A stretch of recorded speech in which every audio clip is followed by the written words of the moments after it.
Hey guys, good morning. सुबह के 11 बज रहे हैं और मैं हूं अभी गुड़गांव की सड़कों पे। भैया बहुत लंबे टाइम के बाद ना आज दोबारा से हम जाने वाले हैं बाबा नीम करोली जी के दर्शन करने, क्योंकि मैं दिल्ली में रहता हूं और अभी तक मैंने जो है कि ना दिल्ली वाले मतलब धाम के दर्शन नहीं कर रखे हैं और ये मुझे थोड़ा सा अजीब सा लगता है कि मैं दिल्ली में और यहाँ पे जा नहीं सकता। चलिए जी, अभी हम जस्ट निकले हुए हैं गुड़गांव की अपनी सड़कों से। आज की वीडियो में हम कोशिश करेंगे कि जितनी भी यहाँ की इन्फॉर्मेशन है वो कलेक्ट करें। अगर आप कभी आना चाहते हो, यहाँ पे रहना चाहते हो, तो वो कैसे आ सकते हो, कैसे रह सकते हो, वो सारी चीज़ें मैं इस वीडियो में आपके साथ बताने वाला हूँ। तो इस वीडियो में लास्ट तक बने रहना। चलो जी, फाइनली हम पहुँच चुके हैं बाबा जी के धाम। तो अराउंड मुझे लगे होंगे 15 से 20 मिनट और मैं पहुँच चुका हूँ फाइनली धाम पे। तो हमारी जो कैब है वो यहीं पे रुकी हुई है। चलो जी, अब हम करते हैं बाबा जी के दर्शन। तो यहाँ से हम एंटर होते हैं गेट से और देखते हैं कि कैसा कैसा यहाँ पे मंदिर है। जय बाबा नीम करोली जी की। तो सबसे पहले हमें दिखता है जी माँ वैष्णवी देवी जी का मंदिर, जो कि है यहाँ पे। और ऐसा कुछ यहाँ से बाहर से नज़ारा दिख रहा है, ठीक है। तो यहाँ पे है माँ वैष्णवी का मंदिर। तो चलो अंदर चलते हैं और माँ वैष्णो के दर्शन करते हैं।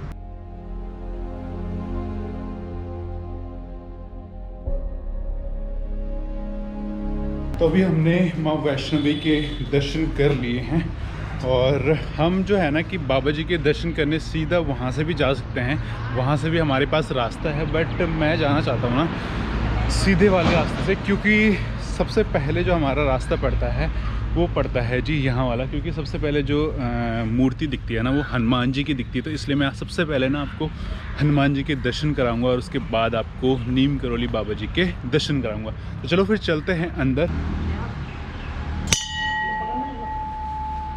जैसे ही हम मंदिर में एंटर होते हैं ना, तो सबसे पहले हमको दिखती है जी बजरंग बली की मूर्ति। नीम करोली बाबा जी को भी बजरंग बली का ही रूप माना जाता है, तो इसलिए सबसे पहले जो है कि बजरंग बली जी की मूर्ति है। बजरंग बली के दर्शन करने के बाद हम जाते हैं जी नीम करोली बाबा जी की मूर्ति के पास, जो कि बीचों बीच में है। यहाँ पे आपको बाबा हंसते हुए दिखाई देते हैं और मुझे ऐसा लगता है ना, जैसे मैंने यहाँ पे फील किया, यहाँ पे आके ना आपको बहुत शांति मिलती है। बाबा जी के दर्शन करने के बाद आप थोड़ा सा आगे जाते हैं तो यहाँ पे है भगवान भोलेनाथ और माँ पार्वती, और साथ ही साथ यहाँ पे विराजमान है गणपति जी। बहुत सारे भक्त ऐसे भी हैं जो कि कैची धाम या फिर दिल्ली मतलब बाबा जी के दर्शन करने आ ही नहीं सकते, तो उनके लिए हमारे दिल्ली के भानु भैया ने बहुत ही खूबसूरत मूर्ति जो है कि बाबा नीम करोली जी की लाई गई है। तो अगर आप कहीं से भी हो इंडिया में, तो आप जहाँ से भी हो ना ये मूर्ति ऑर्डर कर सकते हो। बहुत ही खूबसूरत मूर्ति है, जैसे कि आप अभी देख ही पा रहे हो ना, बहुत खूबसूरत मूर्ति है।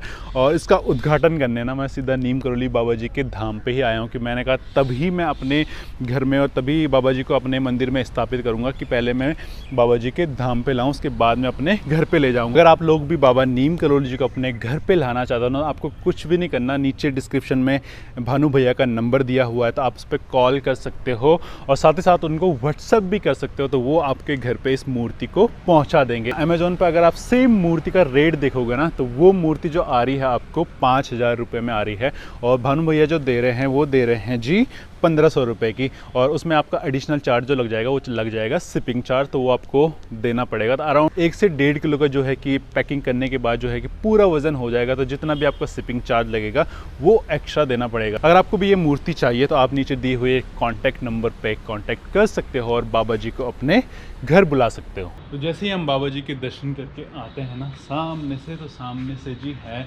अन्नपूर्णा। तो यहाँ पे ना भंडारा होता है, वो होता है जी आपका मंथ में फर्स्ट शनिवार, ठीक है। तो यहाँ पे अभी सफाई वफाई चल रही है आज, क्योंकि लास्ट शनिवार है।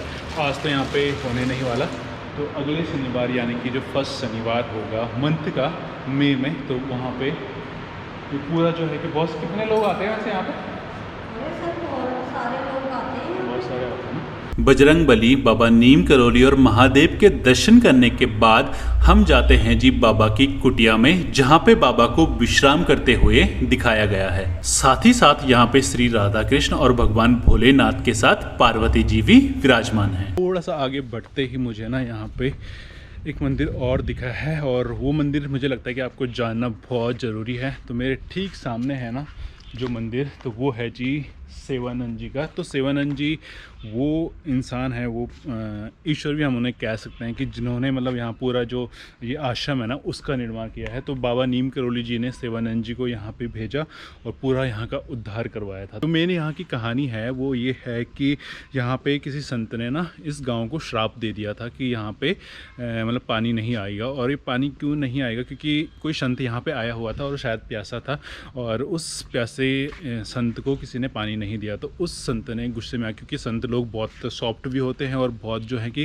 गुस्सैल भी होते हैं। तो उन्होंने गुस्से में आके जो है कि इस गांव को श्राप दे दिया था कि यहाँ पे आपको पानी नहीं मिलेगा। साथ ही साथ में उन्होंने ये भी कह दिया था कि एक संत आएंगे जो कि आपके गांव का उद्धार करेंगे। तो बहुत साल बाद यानी कि 1970 में जो है कि बाबा नीम करोली जी यहाँ पे आए और इस गाँव का उद्धार करा। जब बाबा नीम करोली जी यहाँ पे आए हुए थे ना, तो मतलब बहुत ही छोटे थे और मतलब उनको देख के लग नहीं रहा था कि ये कोई संत होगा। या फिर उन्होंने कहा कि यहाँ पे एक गड्ढा खोदो और यहाँ पे पानी निकलेगा। तो किसी ने उन पर यकीन नहीं करा और बहुत सारे लोग तो ऐसे बोलने लगे क्या आप हमें इसके पैसे दोगे, खुदाई वगैरह करने का, पानी नहीं निकला तो क्या होगा वगैरह वगैरह, बहुत सारी चीज़ें होने लगी।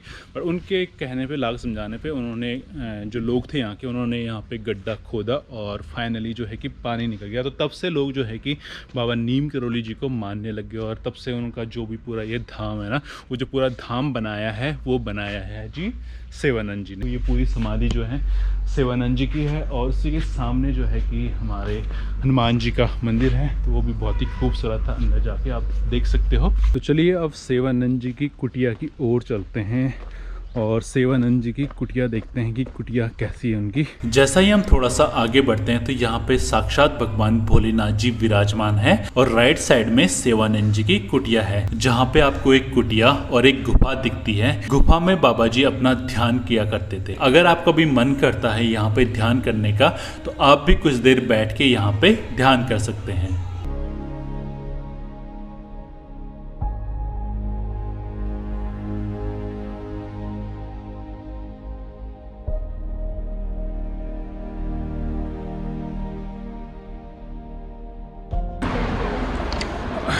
तो अभी मैंने सारे दर्शन कर लिए हैं, मतलब पूरे मंदिर को दर्शन कर लिए हैं।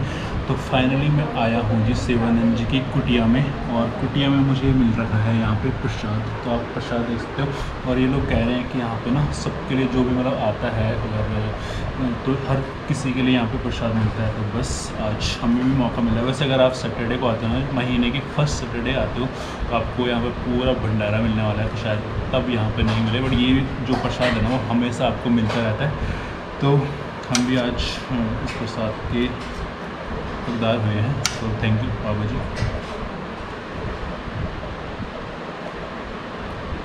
अब रही यहाँ पे आने की बात, तो यहाँ पे आना तो बहुत ही सिंपल है, क्योंकि आप दिल्ली में हो तो दिल्ली से यहाँ पे आना बहुत सिंपल है। जैसे कि अगर आप कहीं से भी आ रहे हो, XYZ जगह कहीं से भी आ रहे हो, तो आपको उतरना है जी छतरपुर में। छतरपुर से आपको मिल जाएगी बस जो कि मांडी गांव आती है। तो मांडी गांव वाली बस में आपने चढ़ जाना है और आपने यहाँ पे पहुँच जाना है। अगर आप बस से नहीं आ रहे तो आप पर्सनल ऑटो भी कर सकते हो और चाहो तो वैन में भी आ सकते हो। तो वहाँ से बहुत सारी वैन्स आती हैं, थोड़ा सा आपको पुल पार करना पड़ेगा, वहाँ से आपको मांडी गांव वाली वैन जो है कि मिल जाएगी। तब आप आराम से जो है कि बाबा जी के धाम पे पहुँच सकते हो। रही यहाँ पे रहने की बात, तो यहाँ पे रहने का कोई भी जुगाड़ आपके लिए नहीं है, तो उसके लिए तो हम क्षमा चाहते हैं, क्योंकि यहाँ पे रहने का कोई जुगाड़ नहीं। बट अगर आप दिल्ली में हो ना तो बहुत सारी जगह हैं जहाँ पे आप रह सकते हो। ओयो जिंदाबाद।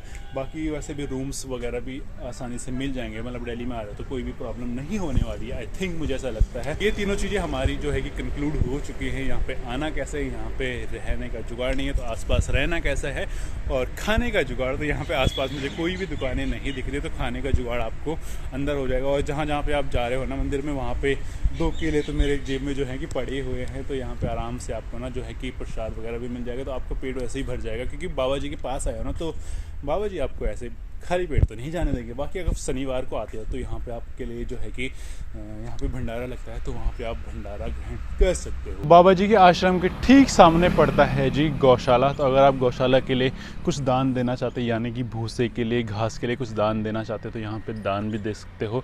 सामने ही जो है कि कार्यालय है, तो वहाँ पे आप अपने जितना भी हो सके 100 रुपये 50 रुपये अपने इच्छा अनुसार दान दे सकते हो। बहुत सारी गायें यहाँ पे अभी तो चलने गई हुई हैं। तो पिछली बार जब मैं आया था ना, बहुत सारी गाय देखी थी हमने। जितना भी आपका मन हो गाय को ले देख सकते हो। चलो जी, यहाँ से अब विदा लेने का टाइम जो है कि आ चुका है। अगर आपको ये वीडियो पसंद आई हो तो प्लीज़ इस वीडियो को लाइक ज़रूर करना, शेयर ज़रूर करना, और अगर आपको मौका मिले ना तो यहाँ पे ज़रूर आना, ठीक है।